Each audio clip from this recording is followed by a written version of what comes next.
connection. You are now live. Good evening, everybody. Welcome to another Sunday night in the cavern. I'm quite excited this week because I'm getting to meet somebody that I've known about for a long time, and I've never actually. Am I? Okay. Okay, we're live. Yes, we are. Yes, so I'm getting to meet somebody I've known about for a long time, and we've chatted and stuff, but we've never actually met. We've never actually had a conversation. So there's a arrow thing going on here. It's looking weird. Stop it. Sorry. So, just a couple of bits of pieces of information just before we kick off. The gathering. Things are going really well with the gathering. I've put a link up on the Dinnie Stones website. If you go to the homepage, you'll see the gathering's kind of grayed out as a link. You just link there. It takes you to the gathering page. So I've uploaded a lot of old stuff. There's still a work in progress, a lot to do on it, but I've uploaded like reports and scores and information on previous gatherings right from 2017 right through to the present. And I've also now completed the first draft of the schedule for this year. So we've pretty much all of the athletes chosen, maybe one or two more just to sort of add. That's for the Donald Dinnie Games. Brett and I have discussed the events that we're going to use, so we've agreed to 5 events. We have 2 brand new events that we have, which I've detailed on the website. You can go and read about that. There's one we've kind of adapted slightly from last year, just a slightly different approach. Same nastiness, but it's just a slightly different way of doing the same thing. So you'll see that with the sword and the stone. And then we've 2 events that we're repeating. We're keeping the nickel stones, obviously, because there's so much going on with those at the minute, you know. And this thing's weird. It's pointing at an arrow for me. I hope everybody can hear me.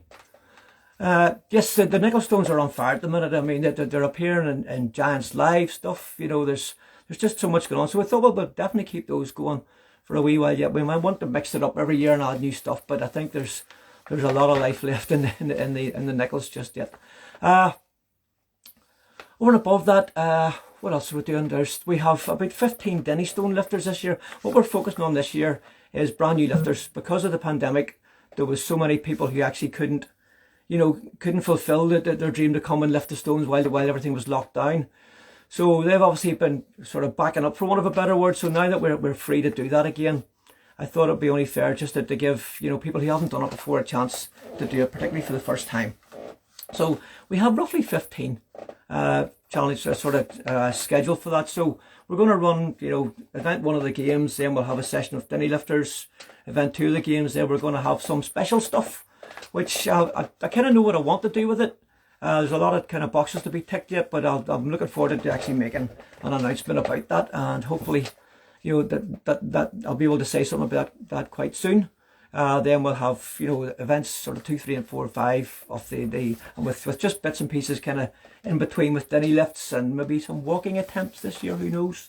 There might be some people wanting to come and lift and hold, and different historic stones making a guest appearance. It should be a good full day. We don't charge for this, so anybody that wants to come along, just turn up on the day, and you'll have a great day.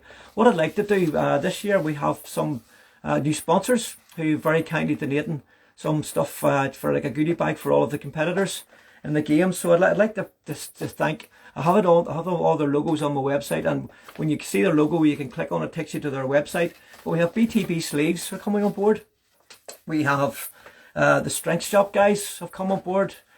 We have Atlas Endurance, the guys that make the Atlas stones, and we have Marcus the Caveman from Team Affinity. So it's a fairly heavyweight list of sponsors, and I've been speaking to Levi about t-shirts this year, because I have some ideas about. I think what we might do this year is we've always sort of had a t-shirt available now and again, but never really kind of pushed the thing. So that cost us a few quid to put this on. So what I'll maybe do, and maybe you could give me some feedback on this, is I have a couple of designs. I have the original Gathering t-shirt from 2017 that we only printed in that first year, so I might do a run of those again.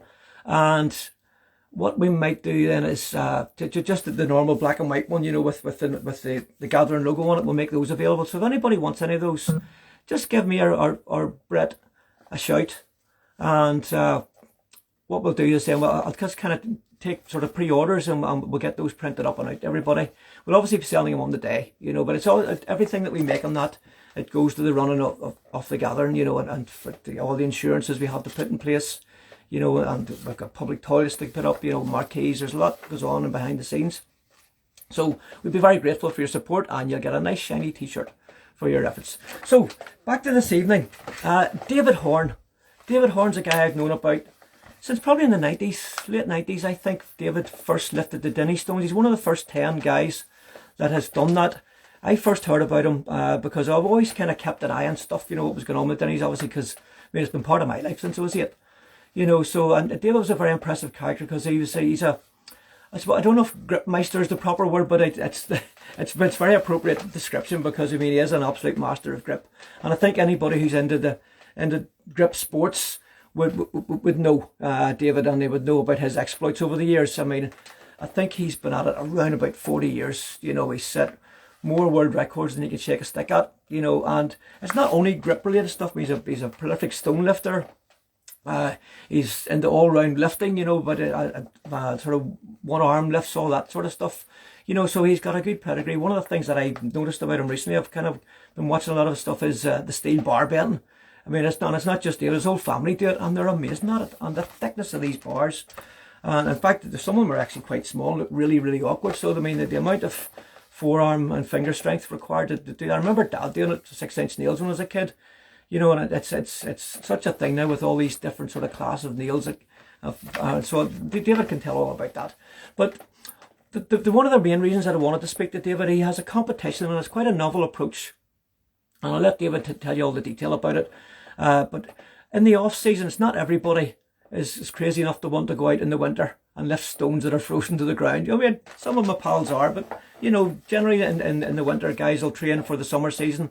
And they'll use maybe plates, you know, on a loading pin, that kind of thing, to kind of try and replicate some of the exercises. So David's kind of been smart enough to come up with an idea that's going to replicate that, you know, but actually in a competitive format now. So I'm going to just, without any further ado, I'm going to go and see if I can find David, if I can get this thing off. Because I might have to come out of this and come back in again. Apologies. Great. Oh, where does that work? There's nothing working here. That's easy. So I'm gonna shut this down. I'm gonna come back in again. So my apologies. I'll link these two together in the edit afterwards. Oh, that's it. We're good now, right? Sorry, I'm just a technical genius.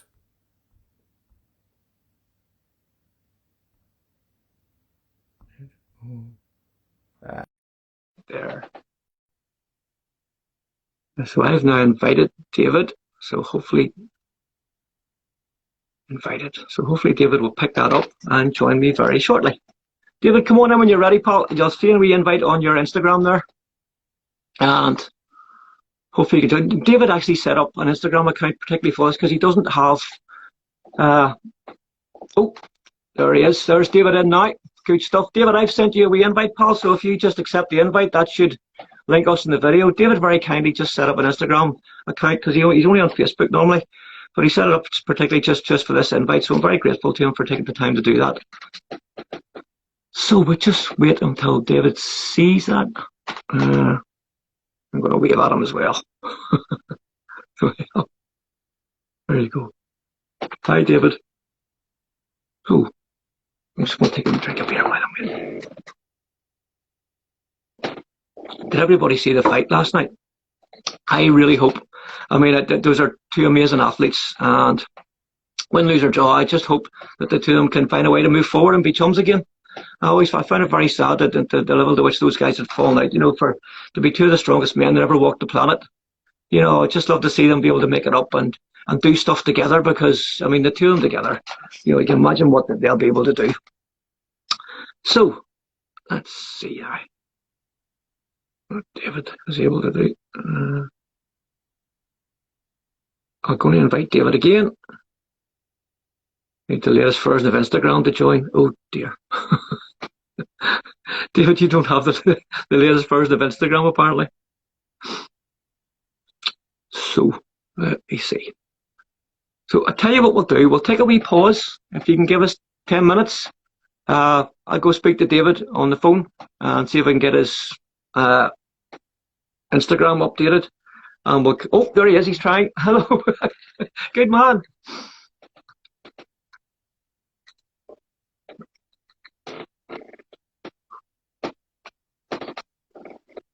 I'll edit the big silence out.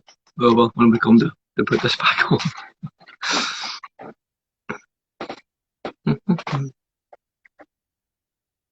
My apologies, Evo. Should have maybe done a wee testing on this during the week.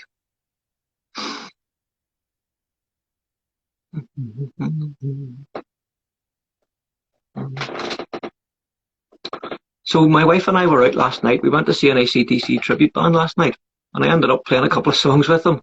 But we drank far too much whiskey, so I'm feeling a bit fragile today. So you'll have to forgive me. Oh, Elizabeth's helping, right? You're doing great, David. You're doing great. If you want to go in through Elizabeth's account, if she has one, and you can send an invite request, then I can answer that, because I think I've seen a wee request coming through there.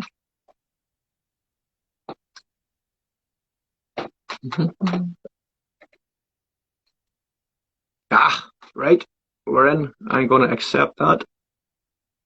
Go live. All right.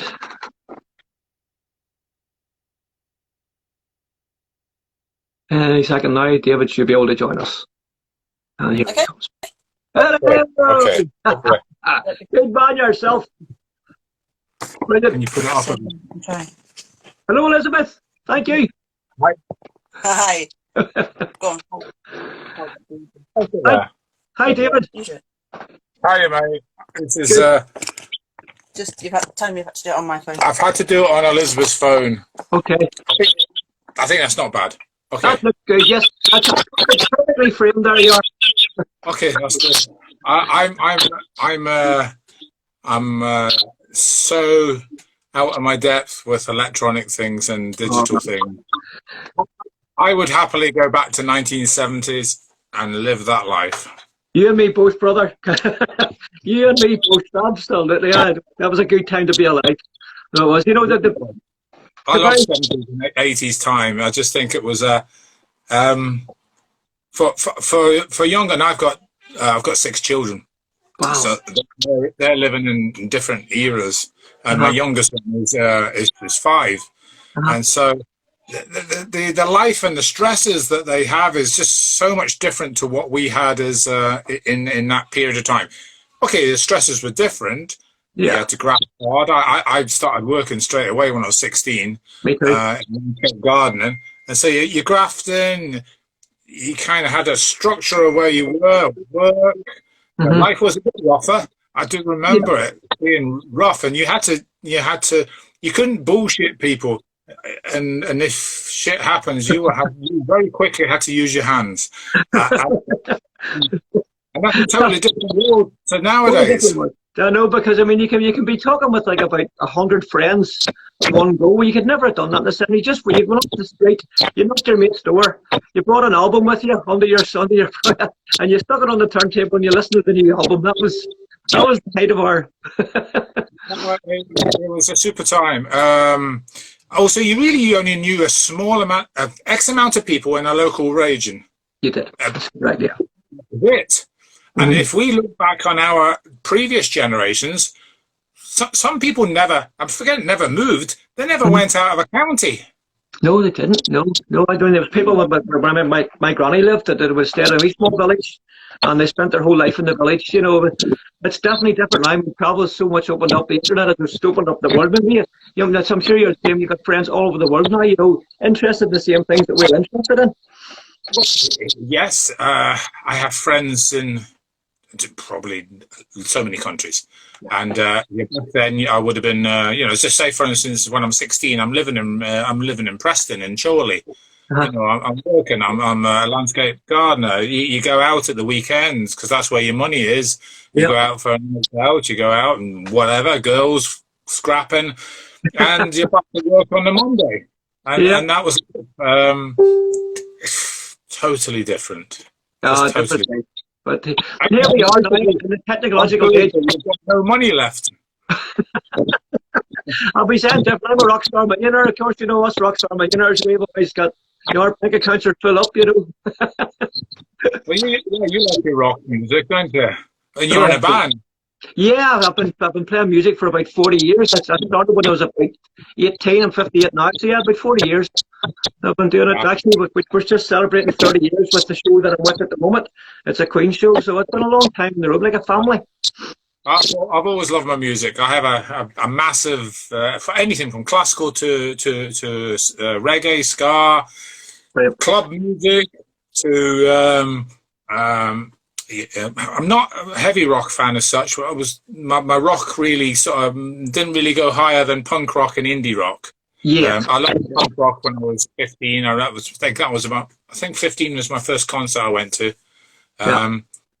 Punk rock, Stranglers, Buzz Rocks, all that kind of stuff. Me too, mate. I think you and I are similar age. I think there's about a year between us. Yes, yeah. You're about 59, 78, but I was a punk rocker at school. Me too. I actually got my hair cut. So my mate cut it for me in a spike, and my mum and dad didn't do it. More of what would be called it started to grow a little bit longer, but it was more of a kind of like a suede head, really. Yeah. Cool bit. Good days. All great memories, absolutely. David, it's an absolute pleasure. 70s and 80s has got so many. You got your skinheads, you've got your mods, you've got your and there's so much good music. God, that period of time. I'd say from about. Well, I do like stuff, but British music from about 76 to 86. That's a wonderful time. Oh yeah, Capping at the end with the Manchester Sound and Smiths, and before that you've got your punk rock, you've got your ska, you've got your electronic music, Depeche Mode. It just is a who's who. It is. At the time, I mean, I was just into rock music when I was a kid, and but when you get older, I mean, I didn't like a lot of the stuff that came from the 80s onwards, but now that I'm older and I'm a musician, I have a bit more of an open mind. I love pretty much everything from that era now, I really do. And I play a lot of it now, just even for fun up here, because I have a drum kit up here, so I just come up and have a wee blast, with Dinnie Stones. Yeah, I mean, I don't mind 60s music, but I think that period I said is best, and even still to now, when I'm liking modern music of sorts, like I like Dave, who's a rapper, who's an English rapper, but it doesn't really verge. I love British music. British music has been pivotal. Yeah. Anyway. Okay, I always said there's only two types of music: music you like and music you don't like. That's it. Simple as that. Well, I've seen Led Zeppelin as well, so. Oh wow! I'm jealous. 1979, Nebworth. Wow, that must have been something. I didn't get to see this. I'd love to have seen Bonzo playing the drums. That would have been just like a. But I did see Bon Scott with AC/DC, so that was kind of cool. Well, it's very cool. So I've got 79 Led Zeppelin, and in 1981 I watched the first tour of UB40. And that first album is insane. It is insanely good, yeah. Very good. I mean, when you consider that those guys weren't musically very adept in those days, but the stuff that they wrote was very, very clever and very nice. The stuff that they wrote, they're famous for the stuff that they cover. Yeah. But the stuff that they wrote in that first two albums is as true now as it was then. Yeah, it is. I really like it now too. Definitely do. So, David, finally, after all these years of following your exploits, I get to say hello to you, which I'm been really excited about all week. I'm just looking forward to having a good chat with you.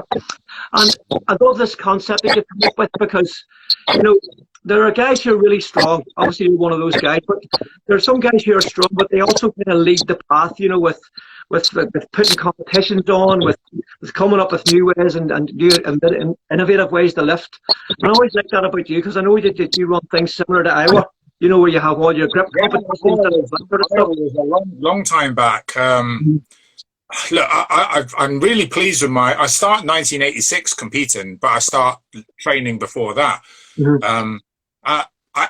I very quickly found I didn't want to do the same thing all the time. I remember going to a powerlifting club. I only done one powerlifting club competition.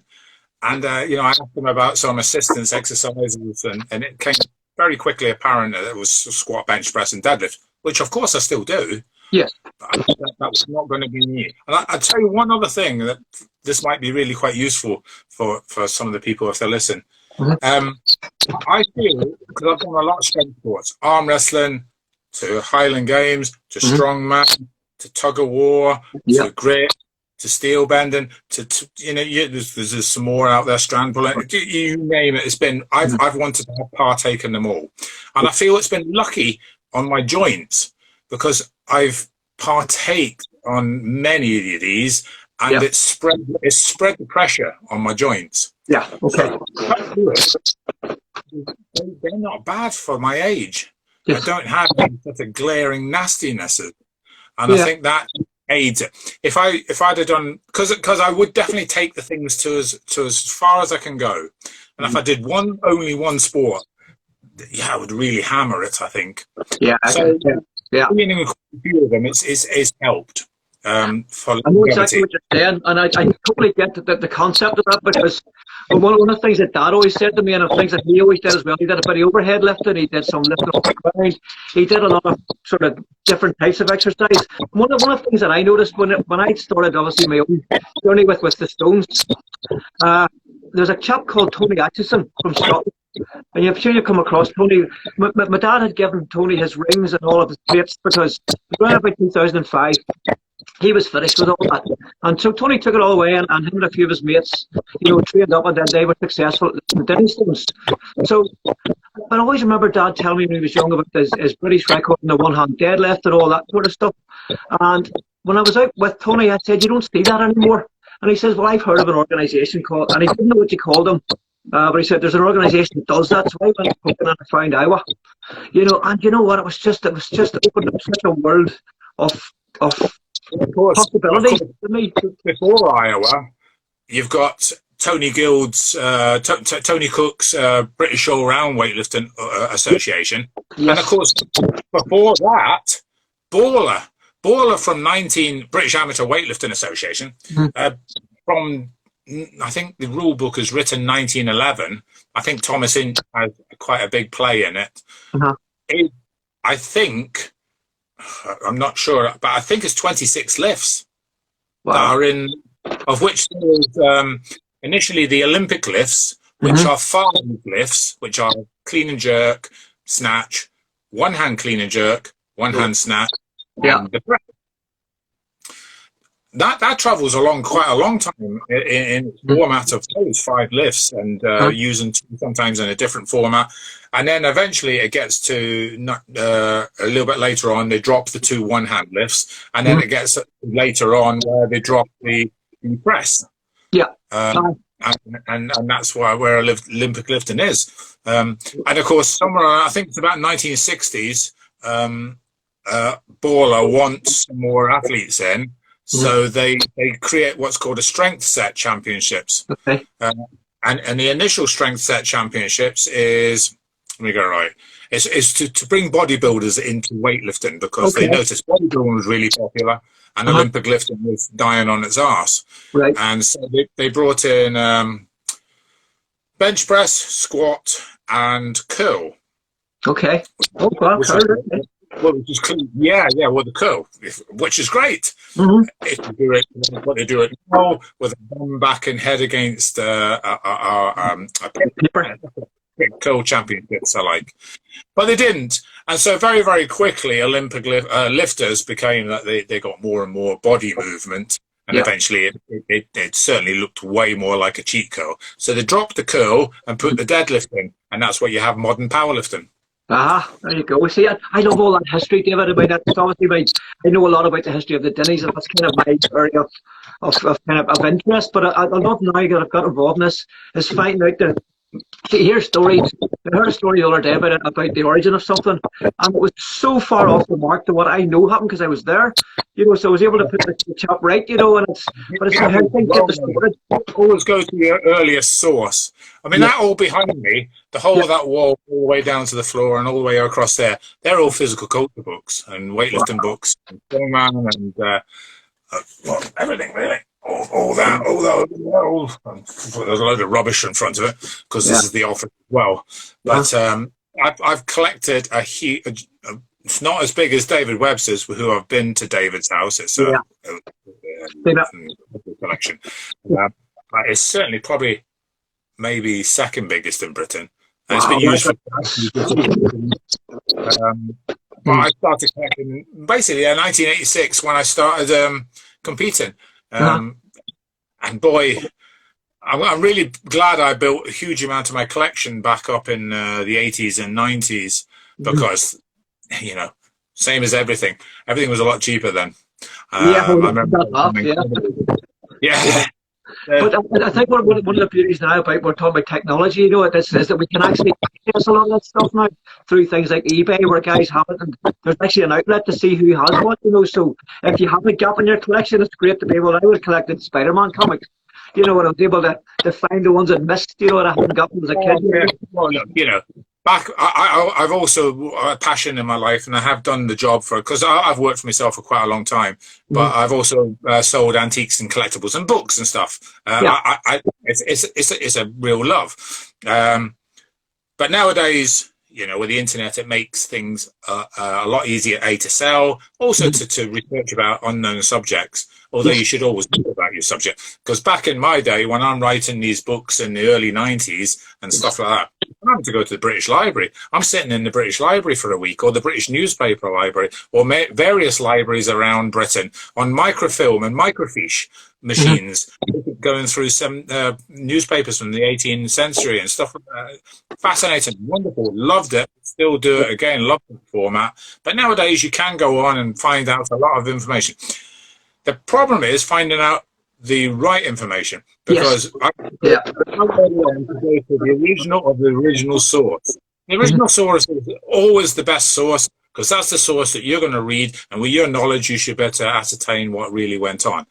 Later writings, and in strength circles, things get changed. So Debonnair's writing from French to something else, and poundages from kilos to pounds, or old punds, German punds, things can get changed. So the easiest way, all of a sudden you're now, this guy's a superhuman lifting this amount, but he actually didn't. If you drop back. And also the description of how somebody lifted something, that's so important, because we could have 5 things that are very similar, but this one is insanely hard, and this one's done by quite easy, and the other ones are in between. And how you term that thing is everything. Language is everything, David. I mean, that's one of the things. I mean, even in my job, I'm very particular about the language that I use to describe things. You know, I mean, I've got I don't know if you've seen, I've got a website there about the Dinnie Stones again, back to that, because the reason I did that, well, obviously Gordon Dinnie passed away, so his website became sort of static. Luckily, I was able to meet. In fact, Peter Martin's been down here. Peter Martin. Oh wow! Yeah. These are guys that. I actually sort of put David Webster in there, but well, of course it's still here. But because you can chat to David and you can chat to Peter Martin, and the knowledge just on the hoof talking is there. It's just not in a book, and you don't have to pull the book off. No. I haven't got as good a memory as those guys. It is incredible, and you can just sit there and listen to the next story. I mean, when I went up to David's, he brought out the William Albert's Fulham's gold medals. They're all there. The Roman column trophy, Vansittart stuff. He had outside, it's got Charles Sampson's barbell there. It just tells you the story just like that. It's this, and this is like it's just something that's, you know, 100-odd years ago is important, so important. It's like Aladdin's cave. It's like Aladdin's cave. Going up to David's house, you know, I've been up to David's a few times, and I was speaking to Peter Martin when I was training for the Dinnies, and Peter sadly he passed away 1 week before I did my lift, which was really sad, because he was looking forward to coming up with David. You know, it was a really sad. His passion, and I tell you what, his for a non-lifter. Yeah, his interest to delve as deep. I've got so many. I printed them all off. Everything that he sent me. He was sending me every new stone he was finding, and they're wonderful. And I love that depth into it. Yeah. He sent me some stuff on the Irish stones that he'd started a wee bit of research on Irish stones, and he gave me a couple of links. You can see that guy. I think it was his name, David Kionan. Yeah, great. He went on the ferry. Amazing. Because I got sent that book. I think the story is it's an Irish story. Liam O'Flaherty. Liam O'Flaherty.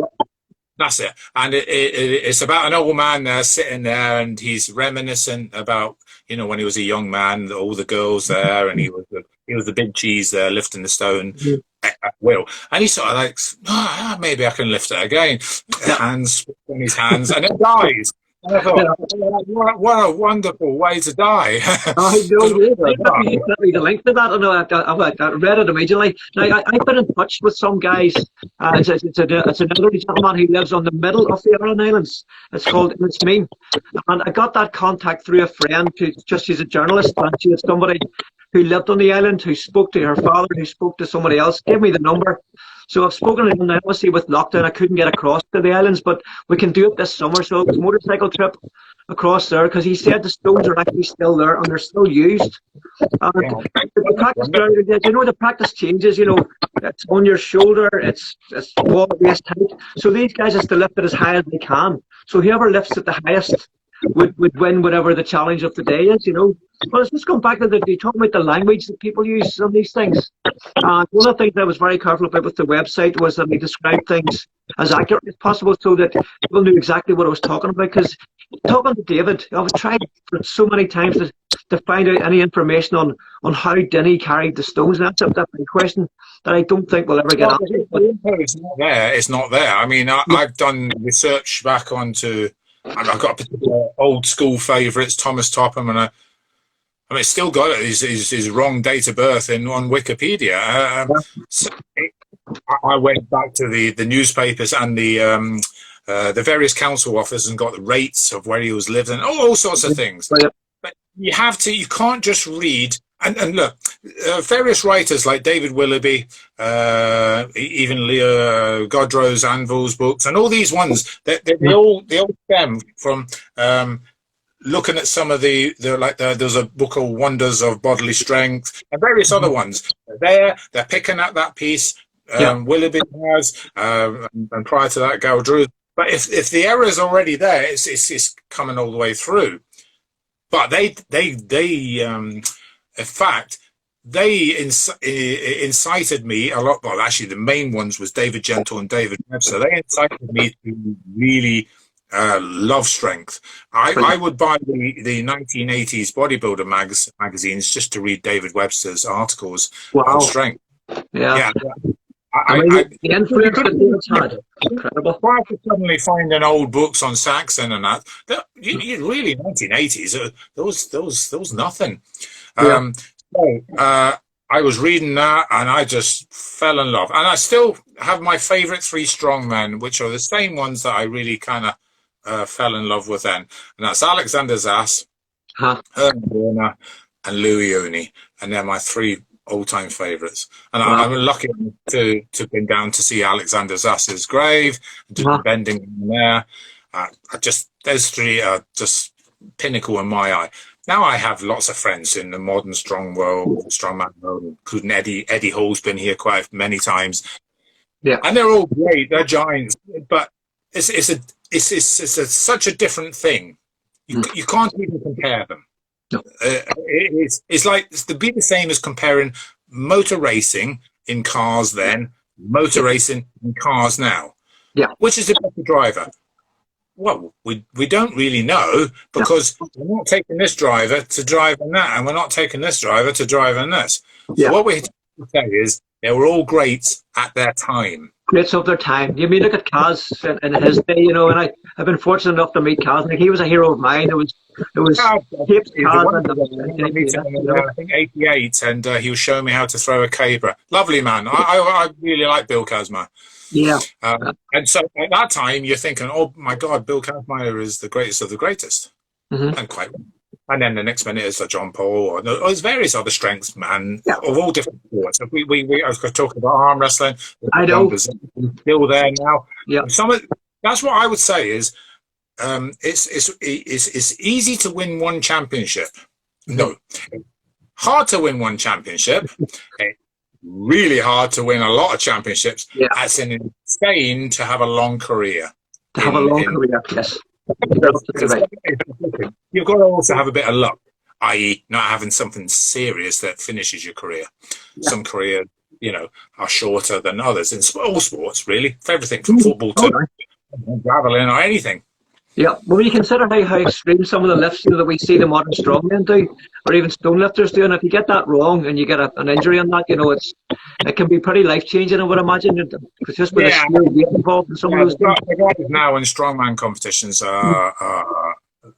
they're moving in certain events, life-threatening poundages, really. Yeah, absolutely. I mean, the 500-kilogram deadlift, there's some big injuries, but there's always injuries potential in any sport, really. Sport really healthy, but not at the top and not doing sport. The healthy sport and I coached for nearly 20 odd years, is this in the middle, doing the right amount of training and eating right and everything. Above here, it gets very obsessive. And that's when you put yourself to the limits, and that's when things can go wrong. And of course, doing nothing, that's no good. Yes, well, you and I have kind of both, in reference to their own abilities, have pushed ourselves into that upper realm for a wee while. I love challenges. So if you wrote a challenge down for me, I would take it apart and see which way, what this, because there's always a way. Oh, I had to do that with the Dinnies because I wasn't a strong guy, and I had to maximise my technique and my knowledge of grip. I had to really get into the, obviously, I don't know if you're aware of my dad's kind of thumb grip where he kind of moves it across one. Well, it's kind of hook grip, but it moves it across one. On one-hand deadlifts in my time, I got up to about 230 kilo on the Iowa lifts. That's cool. On the Olympic bar. But on the Dinnies, I didn't bother because it was only 180 kilo and 140 kilos, so it never needed. I mean, nowadays the guys are doing those holds with a hook grip. Because that brings a whole different challenge of endurance and technique and stuff. That's going to hurt. I would have back at my best in the time in the Dinnies, which would be 98, 99. I would have loved that whole challenge to have been around, and I would have done it with no hook, just because I think a longer time is achievable. Purely because crushing your thumb, it's got to start putting you off a little bit. It can do, because I mean, obviously, I had to maximise everything, to be able to do that, because that was just me at the absolute peak of my ability. But I remember Dad, when he was training, said that the thumb grip, he did that because he said he lifted his own stones that were 800 pounds, without the hook. But he put the thumb in because of he was going to carry them, and it was the sort of the extended hold. He said, and it was just what he had actually wanted to do at the start was put a wee bar in. Just actually straighten out the ring, because it would be more like a barbell, but obviously that would have been cheating. So what was sticking thumb in there? There's nothing wrong with using a hook grip. I just, if I was going to do it for a hold, I would think, okay, well, I've got no need, but if I would feel that my limiting factor with the thing would be crushing my thumb, and so I think they're about 40 seconds now, aren't they? 46.3 seconds, Mark Haydock. Now back in the day when I nearly lifted the big stone with 2 fingers of one hand. So I got the small stone and nearly got the big one. And I got the 20 reps with the big one, but it was pretty straight. But I think at that particular time, I don't know if I'd have beat 46 seconds, but I feel like a stone, because I know with the weights I was using at home. And I was using rings before the first time I ever went up there. So my first time up there was 98. I didn't fully know the height. I knew there was a discrepancy, so I had 2 rings and I had 100-pound difference, and I went up to a total. I think it was about 900-pound total. Because I didn't know. And when I turned up there, and Gordon Dinnie and David Webster, and there was 5 of us, me, Nick McCandless, David Bass, Mike Thompson, an author, and Lee Morrison of Combatives. It was pouring down. Oh and, my God. Yeah, that's Scotland. Yeah, it was pouring down for the Dinnie, and then we went in for had a Guinness with David after that, after doing all the stuff, and then we went down the road to the Inver, and I had to clear the snow off the Inver to lift it. Yeah, I remember Roger gave us doing that too. Yeah. Yeah, so I get all these messages every so often about various tips and techniques. And obviously, quite a bit back, we used to sell the Dinnie rings. So I said that's your key. But secondly, do them outside. I said that you don't know the day you're going to arrive. Because I'm trying to think actually. When I'll tell you what, 1998. I think it was in July. You went up. No, it's 3rd of April. We went and I lifted both the old Daily Stones. I was lucky enough that the old Daily Stone. Right. Yeah. That was 3rd of April. Lifted the large one and the small one. Oh, I lifted the large one for 10 reps. I've got it all here. There's no way I can remember. And then we went to David Webster's.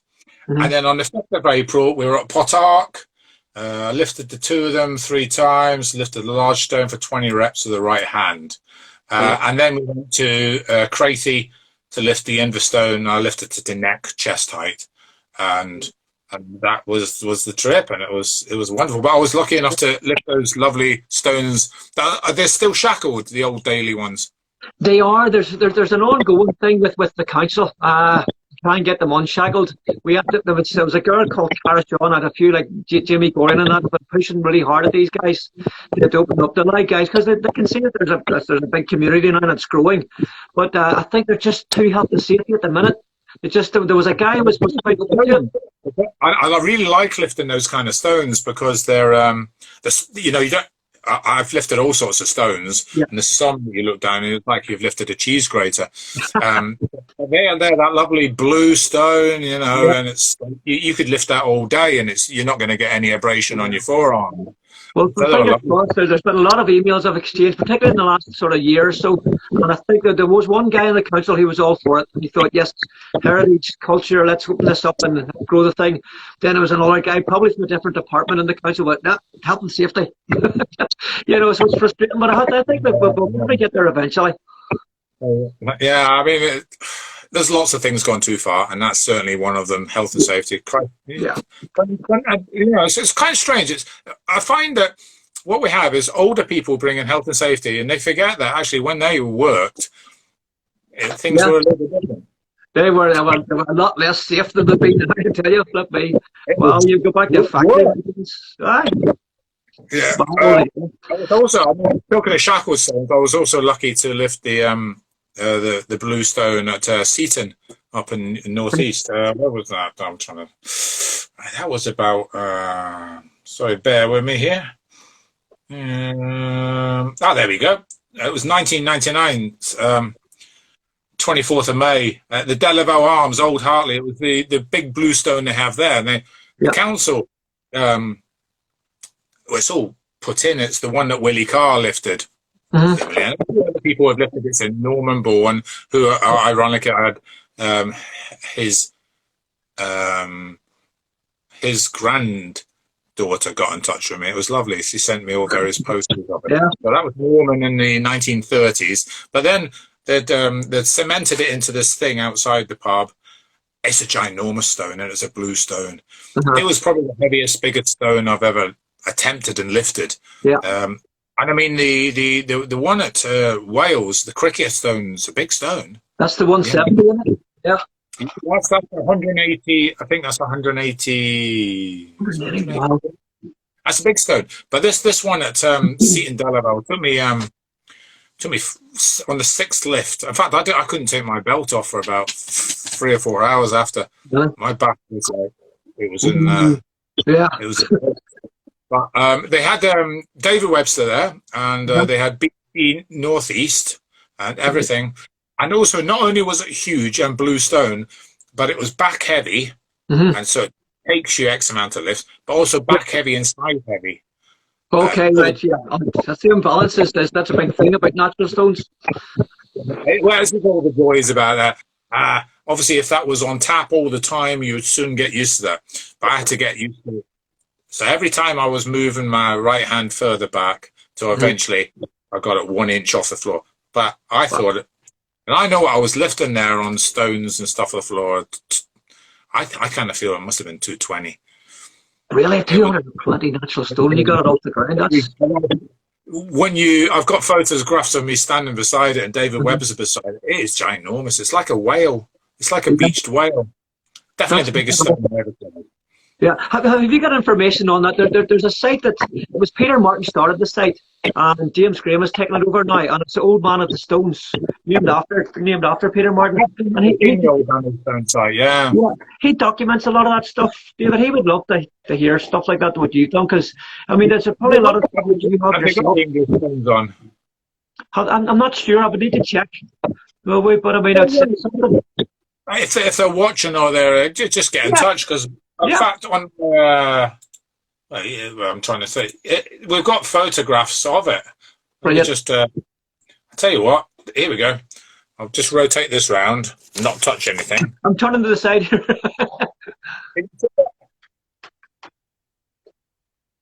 Oh yeah. Oh wow. And there's David. Yeah, I recognise the faces. Yep, brilliant. It's enormous, isn't it? It is, yeah. Can you turn it down a wee, just to tilt it down a wee tiny bit? Oh, there we go, yeah. Okay. Oh my goodness, wow. Is that good? Yeah, and see stuff like that there, because I mean, these websites, people are reading these now, and you know, and finding out about these stones. So I'd love to see your stuff in amongst all that as well, you know, because it's trying to kind of put all your stones like yourself. You know, it's into one place where we can all see it and see the stories. Because I hate the thoughts of getting lost. Just get them to whoever it is. Give them to me a nod, and you know, if I can send some photos, by all means. That'd be amazing. Yeah, I mean, I love all kinds of strength, as you know, and certainly the stone. There's nothing nicer than, and it doesn't even need to be a famous stone. Here you've got, I mean, I've lifted the Dinnies, the Inver, the Bluestone Old Hartley, the other Bluestones. Been up to the Dinnies 3 times. The wonderful, I've lifted all the Welsh stones, Criccieth, the East Betty, Ifan, the Penman Mar one. I was the last one. I was there last year. That's a beautiful stone. That's in the it's in the gardens of Sensory. That's at Sensory Gardens. There's all herbs and stuff, and you got to get it out of this little thing. But you don't have to even do one of these. You can go. I mean, there's a few beaches I go up in North Wales that have some beautiful stones, and so I love just going up there and you find stones. I've seen that chap David Horne, and there's a few others. I'm sorry if I pronounce his name wrong, and there's a few others, and they have various stones, and you know, you could get your own gym there. There's a walking stone, there's a deadlift stone, there's a squat stone, there's a this stone. Well, you could, of course, yeah. I mean, we're going to things hopefully in the next couple of years between David, myself, and a few others over here, you know, who are kind of into this. We hope to uncover more stones, and actually then you can go to Scotland, you can go to Wales, you can go to England, you can come across to Ireland. You know, if the Stonelifter was kind of open up a bit. The plus thing of going to something historical is that you, as a person, kind of like encompass yourself as part of that history, but also prior to that, and this is what I often say about people with hobbies. It's imperative to have hobbies for a couple of reasons.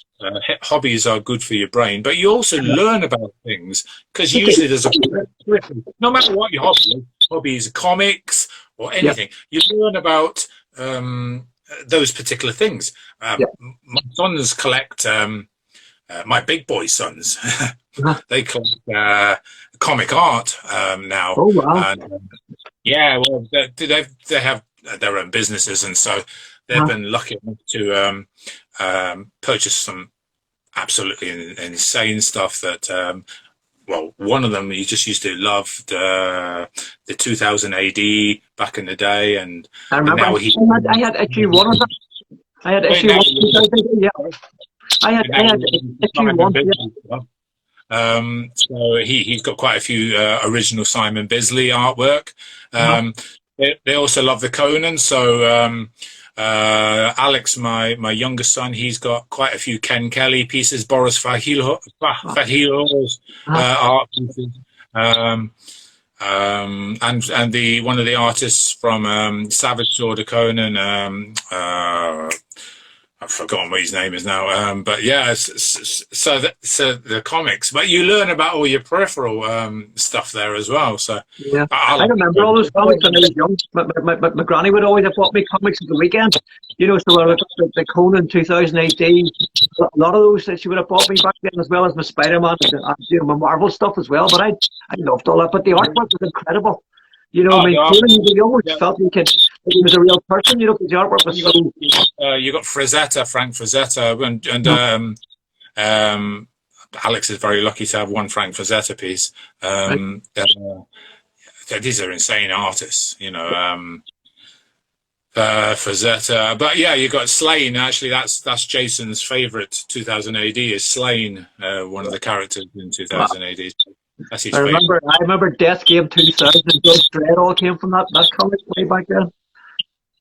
No, I had issue number 1 for years. I had the first edition of 2000 AD, and I never thought anything of it, and eventually I just cleared it on the comics. And I really regret that, because I know that not even that it's not the financial side of it, it's like somebody would have loved this for their collection, you know. 2000 AD is still, you know, the first few are a bit more expensive, but it's still you know, a cheap run comic. You can get yourself a good series for not a lot of money. Now your Marvel stuff, that's a different kettle of fish. And Savage Sword of Conan there, those 70s ones, they start pumping up, and then you go into anything like Spider-Man or anything like that. Yeah, I know, it's crazy now. It's crazy, absolutely is. Well, I mean, with the original art that the boys buy, it's expensive. You're not buying this a Boris Fallaheel or Ken Kelly for... it's just expensive. Brilliant stuff. Listen, one of the main reasons I wanted to talk to you is I know you have a presence on Facebook, and there's a lot of people kind of follow you, and you've got a good sort of group of friends, and like a good sort of family there and that. But there's not a lot of people on Instagram that see your stuff if they only are. And I noticed that all the strength stuff, related stuff, I would interact more with people on Instagram than I would on Facebook. So it was very keen that you talked about this new competition, which I think is a fabulous idea. I wanted to just kind of get it out there on Instagram, which I've done in a post. But I wanted the people to kind of hear from yourself. Just I know we were talking about going up and lifting stones in the ice and having to break the stone off the ice before you can even lift it. You know, not everybody's crazy enough to do that. I think in the winter, a lot of guys lock themselves in the garage and they'll train, you know, and then they'll get to summer and they'll lift the stones. So I think that this, what you're talking about, is the sort of things that guys would use in their gym. It's cold, you know, and you can load the plates, turn the plates on their side, fire hug them, pick them like a house of fell, you know. So do you want to sort of give me a wee bit of background on what was in your mind about doing this?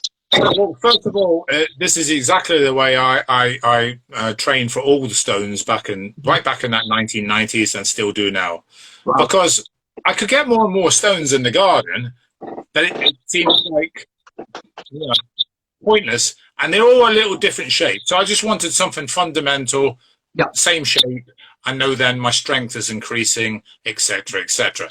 Now the bear hug, obviously discs this way, all size together, basically is a round stone. Obviously, just like we all know, the only thing we're using is magnesium chalk, and that's it. I've never used it in my life. I don't even know what it feels like, and I'm not interested in using it. Hey, I don't knock people for whatever they want to do. It's just not me. I don't even want to. I don't wear, even when I did lifting, I don't wear anything else. I don't even really like knee wraps. I like to do my squats deep. You know, I just want to see what I can do. Well, anyway, back to that. So bear hugs were really quite useful to see when I kind of gave me a knowledge of what I was going to do on stones of a certain poundage. They were very round. It's all about the fingers, especially wrists, actually. The fingers can slip, but your wrists can still stay on there for the bear hug. So that's brilliant for that hug and bear hug. But if you want to move the weights up a bit, and there's wonderful stones sometimes you get with the nice little handles underneath. They can be smooth, but you've still got a hand of such. And so that's why I like the flat disc deadlift, because it's basically a big pile of weights with a collar on the bottom and the collar on the top to hold them. Yeah. And then you go right down deep. The wonderful thing about these two exercises rather than deadlifts, and I love deadlifts, straddles, and hacks. Now, back in my day, I was 272.5 straddler, 260 hack lifter, pretty much the same deadlifter, 260 deadlifter, overhands, all sorts of things. But and a 230 one-hand deadlifter on Olympic bar. So that was the kind of poundages. But I felt that they were good, but they weren't exact as stones. I found I could deadlift, but of course the deadlift bar is quite a lot higher than where I'm going to be with my hands for a stone. And so that's why the flat disc deadlift just became just way more useful for the task of lifting a stone that's similar to the flat disc pile of weight. And the walk and such, well, there's nothing wrong with lifting and walking. And so that was the kind of the final thing for this competition, the Stones of Steel, was to walk in. I mean, I do actually long distance walks actually with plates at the front. But when I say long distance, 1 kilometer. But that's a brilliant thing. I did even think about putting in, and I might well put it in for a future Stones of Steel. But I just thought, how can I? It usually takes you about 15 minutes. Okay. I think my last one was 13 minutes. Okay, so we call 15 minutes. They would have to have a video for 15 minutes. Not a problem. I just thought, how can I thought about, can somebody do a GPS to show them? And I thought maybe it's a bit too complicated for the first time. So 15 meters it was. That makes sense. And so we got this competition running till, if I'm trying to remember rightly, it's running till the 16th of April, to the end of the 16th of April. So the results will all be out on the 17th of April. And by the way, because we haven't put photos up, some lovely trophies are being made out right now, sculpted.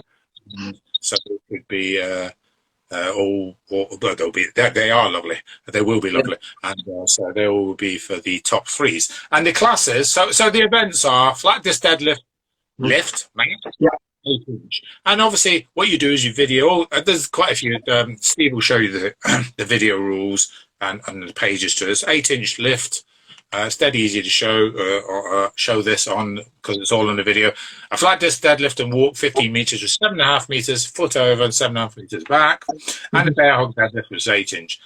The classes are men's open, 105 kilo class, masters 50 plus, and women's open class. And there is various records for other classes. It's only £20 entrance fee. Only chalk, obviously. The usual thing, reverse scoring when either scores. Everybody sends me you can send it via Instagram or Facebook or via email, your videos. I referee them. It's dead easy. You know, it really is easy. You do need some calibrated scales. So calibrated scales, discs, etc. We've got women doing them, we've got men doing them. It's a lot of fun. There's some great lifts. I've seen someone coming already. They're great. I mean, some incredible numbers, particularly on the disc. People should just put in, because I put my name into the Open as well as the Masters, and I'm not going to win that Open at all. But I've got some numbers I hope to do, and we're close, and all you can ever do is just put what you think you can do and do your best and just have a damn good fun. And so if you love these exercises, you'll probably run them on every sort of winter and spring, and these are perfect for when you want to get out to actually do the stone lifting. Well, we've got some lovely weather starting now. It really caught my imagination, because I know guys are training, and if they enter this competition, I mean, there's no downside, because it's open for 2 months, it's open for so long, you can actually keep overriding your lifts as you go along. So I slowly started off and just keep increasing. My last flat disc deadlift, I put another 10 kilo on. You just build up. And in between that, I'm doing my sets. So on the other training day, I'm kind of doing I do one where I go higher but less distance, and I do another one where I'm doing reps and stuff to build up. And the back seems to be even getting a bit more stronger, which is brilliant. a bad thing. the better your back is, the better your hands, and the better your wrist. Mm-hmm. And also, even a lock, I think that helps as well. Yeah. Certainly, you don't want weak biceps. You don't need super arm wrestling biceps, but having ones that are not going to cause a problem is cause.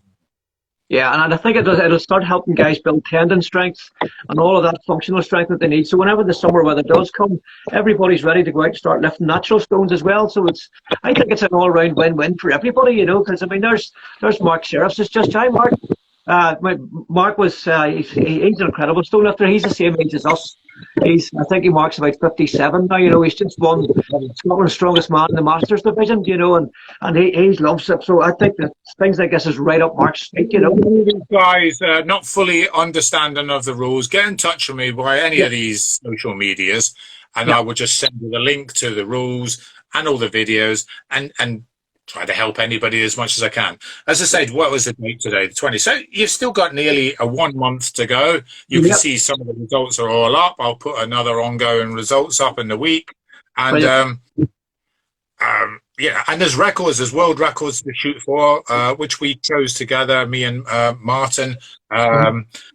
Jan 6, there is going to be world records on these 3 events for 90 kilo, 105 and 105 plus, and then the female 80 plus, 80, 65, and then the masters 40 plus, 50 plus, and 60 plus. So that's just the world record. Something for everybody. Yeah, there's something for everybody there. No, I just whenever you mentioned it to me, I just thought it was such a fantastic idea, and I knew you hadn't got a presence here on Instagram, so I just wanted to get it out there, because I've noticed since I made the first post, people are doing it.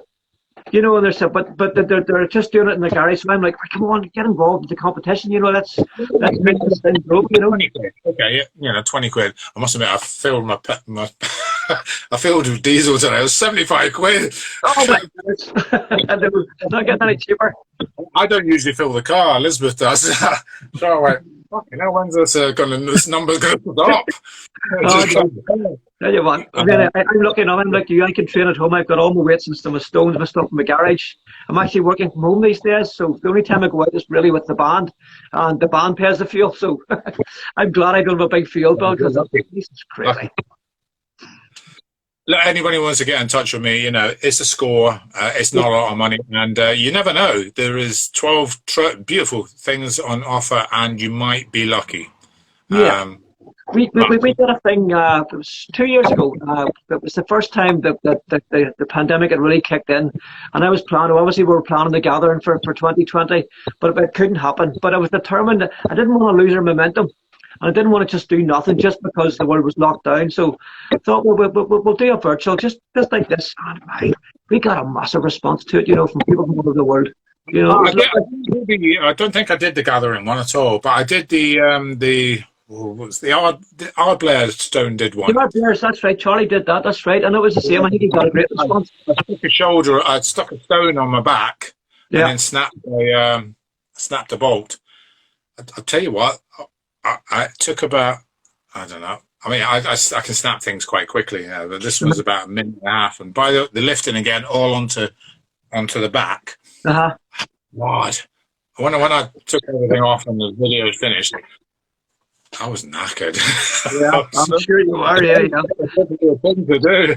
Yeah, but it's a lot easier than writing it down on a piece of paper and saying, I think I can do this one. Okay, but it's amazing you can do that from home.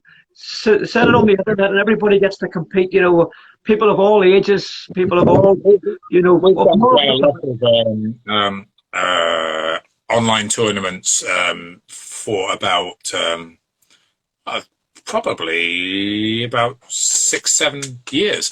The initial ones, maybe a bit longer, maybe even about 8 or 10 years. Yeah, it's going to be about 10 years, 2010. Okay. Did the world's longest hands 2010, so that's 12 years. Sorry, but they basically run from venues. So we'd have a venue with maybe, I don't know, 20 competitors turned up, another place 20 competitors, and so you ended up with 130, 150 competitors. But they were at about that's amazing. 12 different or 10 different positions, different countries. Yeah. And as long as they used the exact same apparatus, which was furnished by us, and calibrated scales, it was pretty much the same as running a comp. Of course, you don't know what your competitor's doing. So if you suddenly lift 100 kilo, or it scales at 100.101, and the next guy, in Sweden lifts 101.5, he beats you. Yeah, but at least with this one, because it's ongoing and you can overwrite your lifts as you go along, you can keep it on the leaderboard and say, oh, he's beating me by 10 kilos.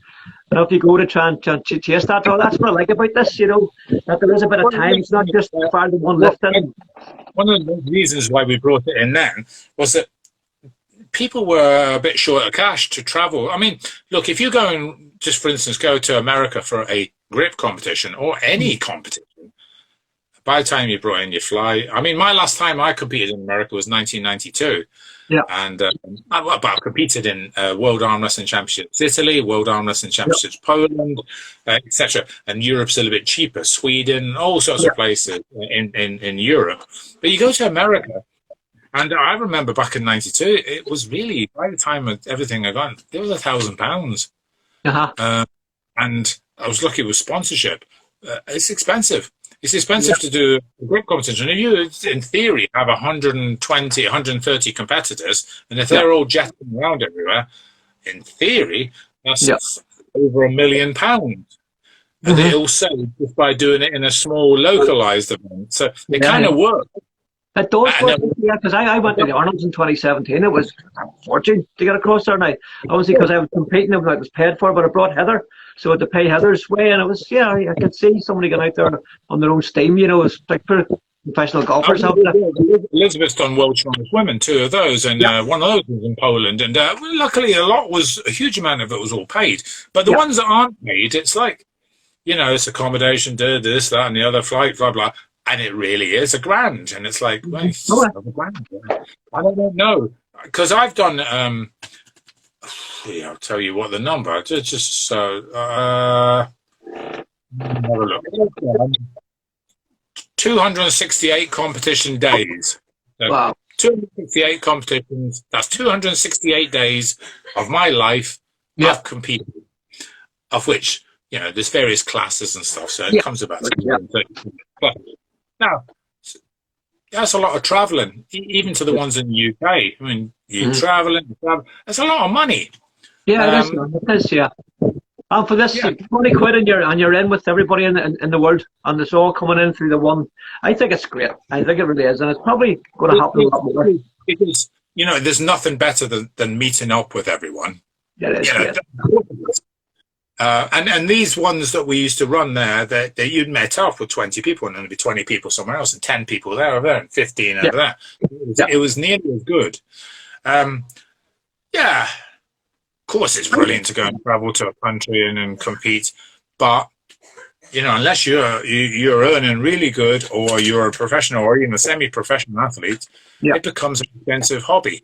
It does. And the beauty about this, it actually increases the network as well, David. It means that people get to know about people who are interested in the same things, and then that can promote these sort of later meets with people who because I've met so many people through Instagram and Facebook. It's unbelievable. And now formed good, strong friendships with them too, where, anytime I go to Scotland, I mean, the guys I meet over there, I mean, they're like family to me now. It's great. I bet your dad was super proud when you said to him once, the first time, I think I'm going to go and try and lift these stones. Oh, David, do you know what? I mean, lifting the stones itself was lovely.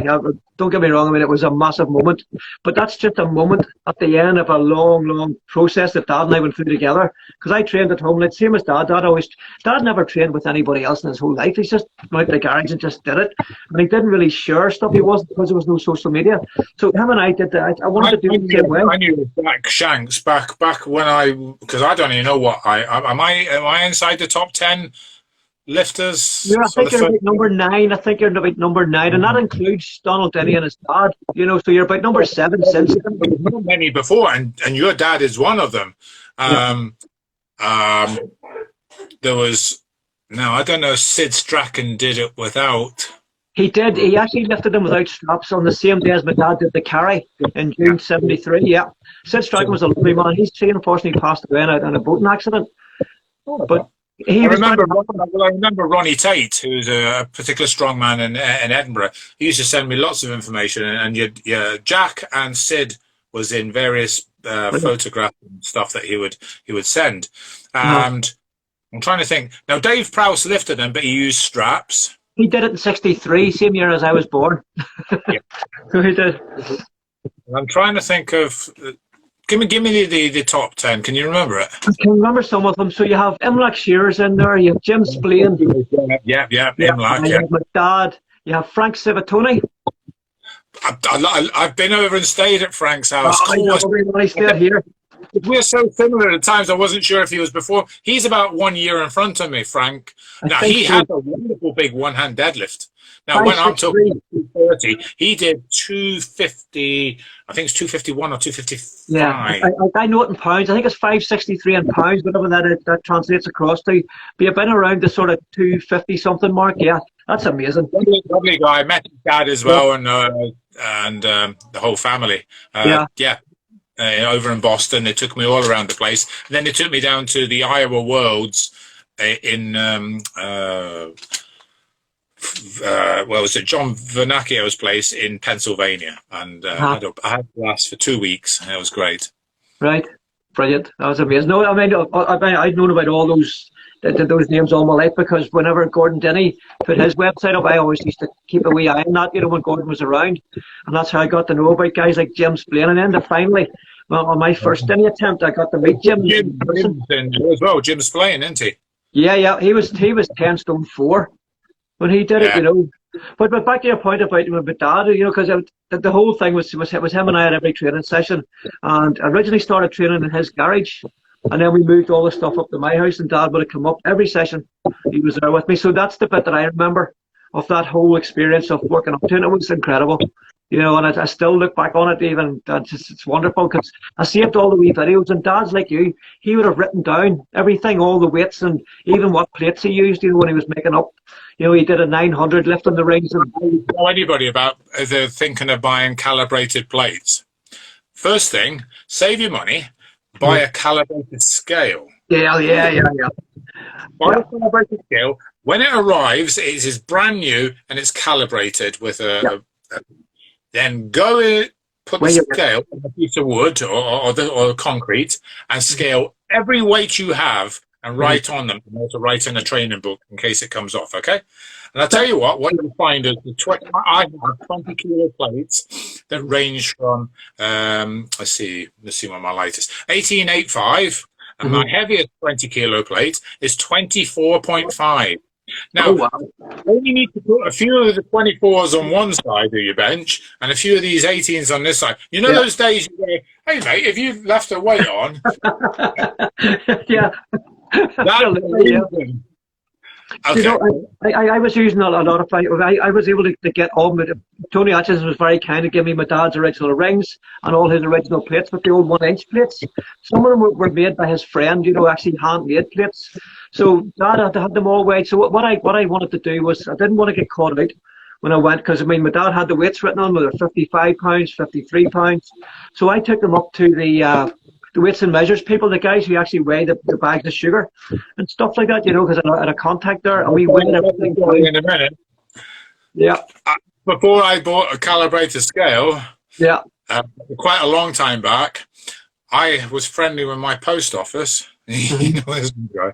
I said, look, your calibrated postal sales, can I, when you're finished business, bring some weights down? Now, I think I was a bit loose with the word "some weights down." And she said, "Yeah, of course you can. I'll see you at 5, whatever o'clock." And so, I came in with a few weights. She says, "Oh, you scaling those? Oh, I'll be back in a minute." 500 kilos later. 250 kilos worth of weights writing them all on. She was fine about it, because she still had another hour's work, and I just set about and took them all home. That's it, because then you're not going to get caught out, and I mean, I certainly didn't want to think I had 332 kilos, and maybe only had 325, because at that kind of weight, 7 kilos, it's going to catch you out. I've told people regarding, just for the Dinnies for sake, is to train above the weight, training outside. Also find where your stance is, because there's some people that are a bit shorter, and what you'll find, if they haven't brought their feet in together, they're struggling to lift, because they don't lift straight up. Yeah. Well, the small one comes up. Now, I've lifted it with the heavy at the front, and I've also lifted it with the heavy at the side. Seen that? So, Yeah. whatever one you're going to do, the light one comes up first, and then the heavy one comes up second. And not only that, but the heavy one comes up lopsided. So there's a period where it still stays on the floor before it comes up. That's correct. If you are like, I don't know, shortish and put your legs too wide, you're not even going to clear it yet. So you have to bring your feet in, etc. Obviously, also, I saw Becca Roberts, World's Strongest Woman. She's from North Wales. Lovely lady. She's been down here a few times to train and compete. She's a giant. She's taller than me. Yeah. And she did the Rogue, one of the Rogue Record Breakers things. Was that a week ago, 2 weeks ago? That was about 2 weeks ago. There was Chloe and Donna. The girl from Tamworth, Chloe, she lifted them. Yeah. Now Becca is super strong on grip and super strong, but she's giant. Now Chloe is quite a fraction of the height, so it was nearly the height for Chloe. And Becca really needs to put her legs wider so she can actually lower her weight somewhat. But she definitely will better lift them, which is quite crazy, because when we first started with those 10 people, see, everything in sport always evolves. As soon as you see somebody do it, you go, it can be done. There you go, a human's done it. I can do it. Prior to that, thing looks impossible. And well, up until 1972, I mean, until my dad came along, people thought nobody can do this. And then Dad did it, and that's it. It's okay, it is possible now. And then the carry was possible. You know, everything became. I think you say once you see somebody, it's like, well, he can do it, I can do it. You know, and I think this person's not a machine. This person's a person. If they can move, and I'm watching, and I will scrutinize videos. What are they doing? Okay. What kind of training did you do for this? Okay, and then you just take it from there, and then it's mind who you want the thing, and that's it. Yeah, well, you have to have this. Yeah, because I know guys are strong, but they can talk themselves out of a lift in their mind. You know that you need to have that positive sort of mindset as well as just the physical ability, the mental strength. All lifting and all strength sports and all combat sports, they all bring. You have to something different. So on a fight just against a weight. Yeah. The wonderful thing, or the good thing with that, is the weight doesn't really fight back as such. Yeah. It's stagnant. It sits, and in whatever format you lift it, and that's it. It's either in whatever the rule base is, you get it, or you don't get it. Yeah. Something like steel, bending or snapping steel, that has a little bit of all steels is a little bit different. Like hard bolts will bend differently to softer steel or rebar, etc. So they all have a little bit of a livelihood. They can kick you in the nuts when you're big time Charlie, and all of a sudden now you're in trouble, especially on a snap. And then you take it to arm wrestling, where now you have a moving object. This person's not quite doing what you want them to do, so it doesn't matter that you've got your technique honed down. They've got a technique themselves. And then from that step, you go to combat sports, where not only is this person now not doing what you want to do, they're also hitting. They're all those kind of things. They're fascinating. And how you mentally cope with them is fascinating. I have loved my career and still want to be doing more past my 60 in 2 months' time. So I want to be doing right to the end. So I want to go as far as possible to the end. My last day, I train 6 days a week. On my last day, I still want to train on that day. You know, whenever my last day is. Dad is 86 at the minute, and he still trains 3 times a week at 86, and he's trained since he was 17.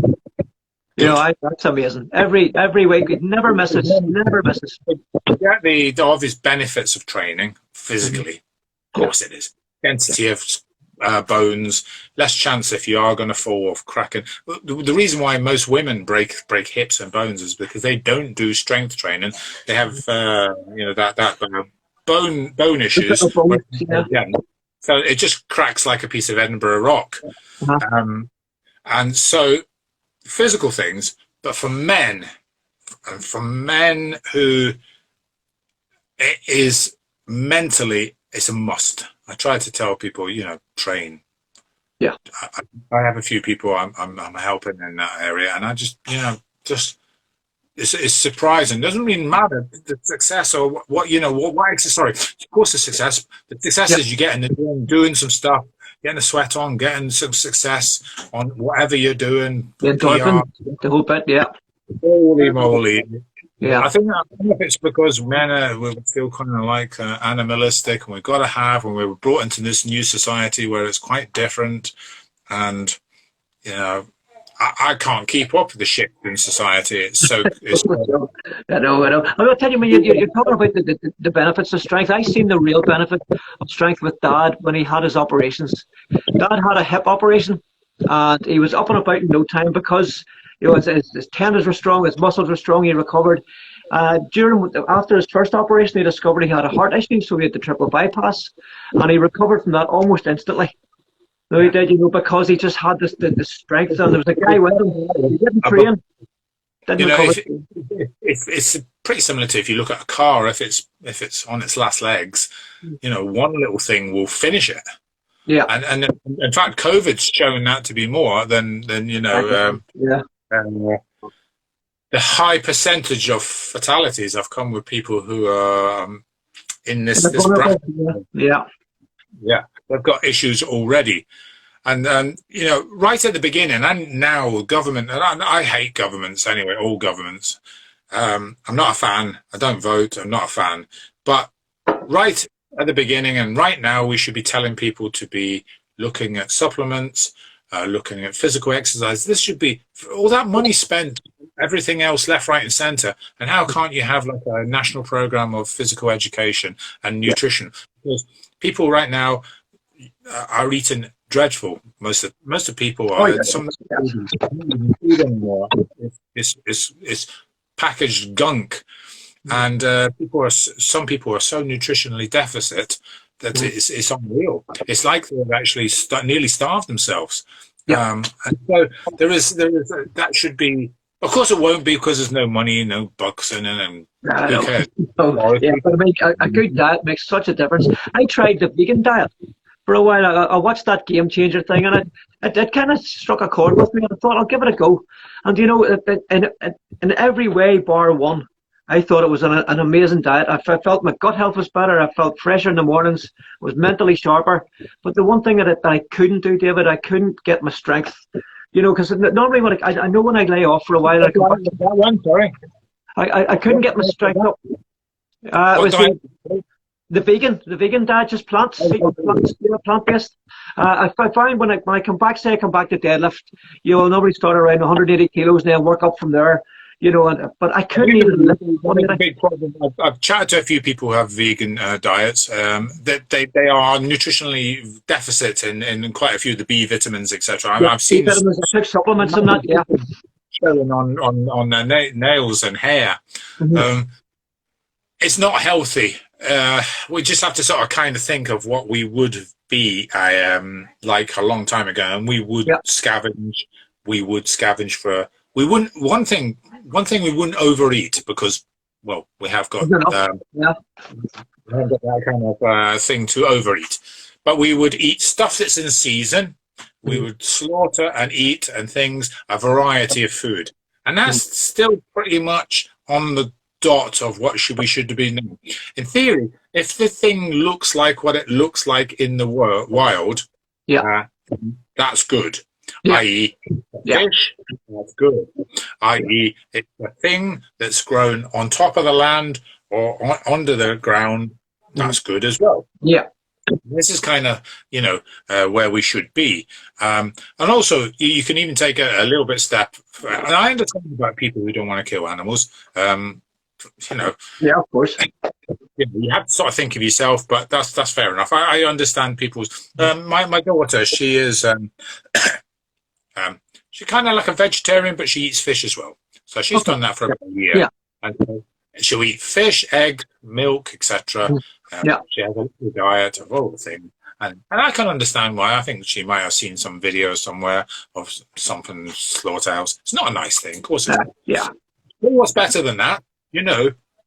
for quite a while, and just reminded me, we as a family here, our meat only became we only ate meat that was game. Okay. So, rabbits, pigeons, and deer. Okay. The local would produce that. Pigeon is beautiful. There's millions of them around. Yeah. Rabbit, my favorite stew, and there's millions around. Yeah. And beer has to be cold on Cannock Chase anyway, so they become available. Three beautiful bits of meat that have. Well, one of them has to be killed. The other two, there's loads of them. Yes. And once again, for their life, they have had a great life until, unfortunately, they're shot. Okay. But they have had a great life. Yeah. So you them as such. They're there. You eat them, and then you do right with the food, and so that was a really interesting thing that we did for quite a while. I think we should actually maybe drop. We don't eat a huge amount of meat here. Okay. I think maybe this year we'll go back a little bit on the game. I eat fish. I eat lots of vegetables, fruit, lots of fruit. Yeah. Pretty much that. Ultimately, it was never like a I don't kill animals thing for me. It was just I just wanted to experiment and see just what the benefits were. One of the things I noticed, my cholesterol came down. I had measured my cholesterol about 5.2 within about 4 to 5 weeks. I was down in around 4.4. It took a massive dip. So there was a lot of benefits to it. But like you say, there's a lot of stuff. Just the same as the change in you have to have B vitamins and without any meat. I took the supplements, but I think what it showed me, David, is it's about the balance, because it showed me the benefits of eating vegetables, but the things that I was missing. So then you add them back in and you've got a good round balanced diet, and once I did that, the strength came back up again, everything I felt great, I've kind of dipped a wee bit at the minute because I'm not training as much, but at least I know what I need to be doing. I have no excuses if I don't do it because I know what I should be doing. And I think it's that education and knowledge. Everyone's a little bit individual, so how much food you need. My body weight doesn't really change of late, so for about the last quite a lot of years, it's roughly around 100 kilo. I think the other day 102 kilo were closed, so it kind of sits there roughly 100 kilo. I have pretty much the same amount of food every day. Okay. In fact, I'm a pretty boring kind of person. I could eat the same foods every day. I can do that too. Yeah. If I like it, it's like, oh, sorry, it's this again today. I'll say, oh, no, that's great. Yeah. I see food as fuel, whereas some people like to dine, so they like the experience of eating. For me, it's just food. Get it in and get on with your day. I'm not a diner as such. I'm not, Yeah, I have a wonderful cook. She loves cooking. And so we kind of, she cooks great food, and it's usually good ingredients, and we don't overdo meat, but I like meat, fish, vegetables, thing. Pretty much as I said, it kind of looks, you get the produce down there and it looks like plus we grow our own vegetables and herbs and fruit. Yeah, cool. Brilliant. David, it has been an absolute pleasure to finally meet you after all these years. I really enjoyed it. Thank you very much. I really enjoyed our chat, and thank you. One of the things that I really wanted to do is I wanted to kind of get this thing out here and help as much as I can, because I think it's a great idea what you're doing. I want to try and get it out there, get people to be aware of it, get involved, because everybody benefits from it, I think, everybody. There's no downside to this, what you're doing. Not at all. I'm on the Instagram, so people can... to be honest, I'm only on Facebook and now Instagram. I think I'm struggling with the Instagram. I'm a fucking like a dinosaur here. I feel like I like the layout of Facebook better than Instagram. Yeah. I'll get used to it. Yeah, it's like a watered down version of Instagram or for Facebook, but it's more direct. You just get it, and I find I'm able to communicate more with the strength, the community that I'm kind of dealing with through. And just for whatever reason, I have more interaction there than I would have on my Facebook. It's kind of more the music side for me, and that's just my experience of it. But so I just wanted to get your name out there because everybody knows who you are. So I just wanted to say, well, look, here's how you get at. Here's how you get to David. Here's what he's doing these days. It's an absolute pleasure to meet you, and look forward to meeting you in the flesh someday. Certainly will. We will no doubt bump into, if I'm up Scotland, I'll give you a nod. If you're over at the same time, that'd be nice to meet up. Yeah.